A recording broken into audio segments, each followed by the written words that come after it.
Hello friend, popular TV serial तुमसे तुम तक क्या क्या आने वाले एपिसोड में अब आप देखेंगे कि सिद्धि माँ की बड़ी चेतावनी सुनकर थर थर कांप उठा आर्यवर्धन, तो वहीं अन्नू को खोने के डर से चलाई तेज कार हुआ खतरनाक हादसे का शिकार। जी हाँ दोस्तों, अब शो के अपकमिंग ट्रैक में आप देखेंगे कि जहां आर्यवर्धन झेंडे की बात को सुनकर दो पल के लिए सेल्फिश हो जाता है, उसे भी ऐसा लगने लगता है कि कहीं उसकी चाहत की वजह से उसके घर परिवार की रेपुटेशन में दाग न लग जाए, इसलिए वो चुपचाप अपने केबिन में ही बैठ जाता है। तो वहीं दूसरी तरफ अन्नू अपने पेरेंट्स को कन्विंस करके जयपुर के लिए रवाना हो जाती है, जहां अन्नू को सभी मोहल्ले वाले मिलके ढेर सारा प्यार और आशीर्वाद देते हैं और खुशी खुशी उसे विदा करते हैं। तो वही आर्य का दिल उसे बेचैन कर देता है, जिसके चलते वो मीरा से अन्नू की ट्रैवलिंग की सारी इंफॉर्मेशन निकलवा के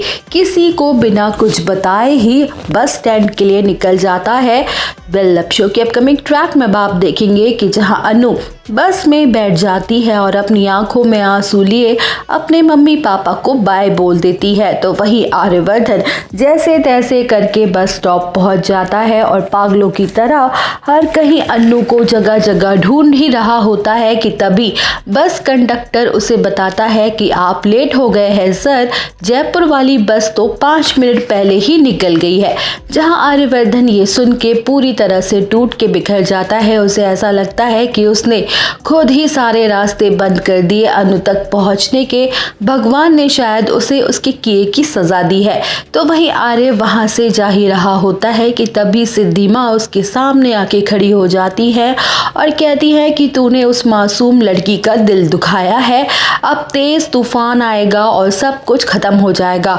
अगर तू अपनी जिंदगी में खुशियां चाहता है तो जा, अभी भी वक्त है, रोक ले उसे। जहां आर्य के दिल में उम्मीद जाग जाती है और वो अन्नू को रोकने के लिए निकल पड़ता है, तो वहीं आर्य के सर पर प्यार का भूत सवार हो जाता है और वो अपनी गाड़ी की स्पीड को लिमिटलेस कर देता है ताकि वो जल्द से जल्द अन्नू तक पहुंच सके। जहां आर्य को अन्नू बस की विंडो सीट पर बैठी हुई दिखाई दे जाती है और वो बार बार जोर जोर से अन्नू अन्नू को आवाज देने लगने की कोशिश करता है, लेकिन अन्नू के कानों में ईयरफोन लगे होते हैं, जिसके चलते उसे कुछ नहीं सुनाई पड़ता। तो वहीं आर्य बस को ओवरटेक करने की कोशिश करता है और इसी दौरान उसकी कार डिसबैलेंस हो जाती है और सीधे खाई में गिर जाती है, जिसके चलते आर्य हो जाता है खतरनाक हादसे का शिकार। तो दोस्तों, और अपडेट जानने के लिए बने रहिए हमारे साथ।